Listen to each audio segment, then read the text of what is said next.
ज्यांनी पाहिलं ते भाग्यवान आणि ज्यांनी गप्पा मारले ते हुकले. 30 मिनिटात नाही झाली, अर्धा तासानंतर तर कुस्ती पॉइंट वरती लागणार. ट्रॅक्टरवरची कुस्ती एकदा कन्नडमध्ये सांगा तुम्ही. हा, ಎಲ್ಲ ಪಂಚರು ಒಂದು ಸಮಯವನ್ನು ನಾವು ಕೊಟ್ಟಿದ್ದಾರೆ. ಈ ಕುಸ್ತಿ 30 ನಿಮಿಷಗಳ ಕಾಲ ನಡೆಯುತ್ತೆ. ಅದರ ಒಳಗಡೆ ಚಿತ್ತ ಆದ್ರೆ ಹಾಗೆ, ಒಂದು ವೇಳೆ ನಿರ್ಣಯ ಚಿತ್ತ ಆಗ್ಲಿಲ್ಲ ಅಂದ್ರೆ ಪಾಯಿಂಟ್ ಮುಖಾಂತರ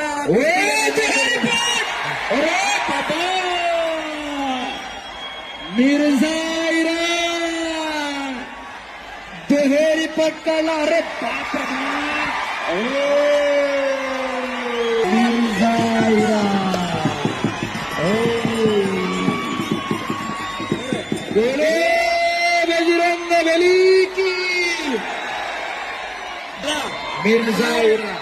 ನಾನು ಹೇಳಿದ್ದೆ सेकंड ದೇವಾ ಪಾಪ